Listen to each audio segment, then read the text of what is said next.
পৃথক মামলায় সাবেক আইনমন্ত্রী আনিসুল হক ও কর্নেল অবসরপ্রাপ্ত ফারুক খান সহ ৭ জনকে গ্রেপ্তার দেখানো হয়েছে।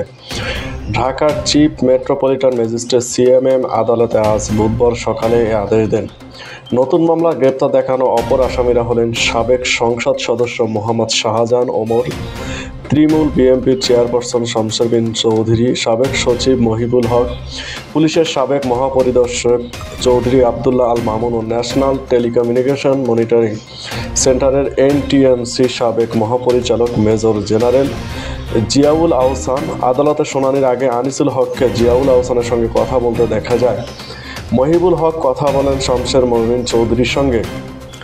সকাল 7:30টার পরে সাবেক মন্ত্রী আনিসুল হক সহ ৭ জনকে কারাগার থেকে ঢাকা সিএমএম আদালতে হাজতখানায় আনা হয়। এরপর সকাল 9টার দিকে হাজতখানা থেকে তাদের আদালতের এজলাসে তোলা হয়। আদালতে দেখা যায় এজলাসে এক পাশে দাঁড়িয়েছিলেন শাহজাহান ওমর, অন্য পাশে দাঁড়িয়েছিলেন শামসের মবিন চৌধুরী। এই দুই নেতার মাঝামাঝি দাঁড়িয়েছিলেন সাবেক মন্ত্রী আনিসুল হক, ফারুক খান, সাবেক সচিব মহিবুল হক চৌধুরী, আবদুল্লাহ আল মামুন ও জিয়াউল আহসান। উচ্চ আদালতের সিদ্ধান্ত তুলে ধরে সাবেক মন্ত্রী ফারুক খানের আইনজীবী এহসানুল হক সমাজি আদালতকে বলেন, উচ্চ আদালতের সিদ্ধান্ত অনুযায়ী কোনো মামলার আসামিকে গ্রেপ্তার দেখানোর ক্ষেত্রে পুলিশ কর্মকর্তার পক্ষ থেকে কেস ডায়েরির আদালতের সামনে হাজির করার নিয়ম। সব ধরনের কাগজপত্র পর্যালোচনা করে আদালত আসামিকে গ্রেপ্তার দেখানোর আবেদন মঞ্জুর করবেন।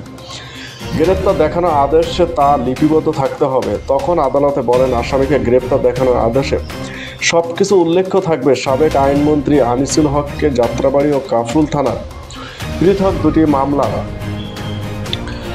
ফারুক খানকে মতিঝিল থানার একটি মামলা ও সাবেক আইজিপি চৌধুরী আবদুল্লাহ আল মামুনকে কাফরুল থানার পৃথক দুটি মামলা, এছাড়া শামসের মবিন চৌধুরীকে যাত্রাবাড়ি থানার একটি হত্যা মামলায় গ্রেপ্তার দেখানো হয়।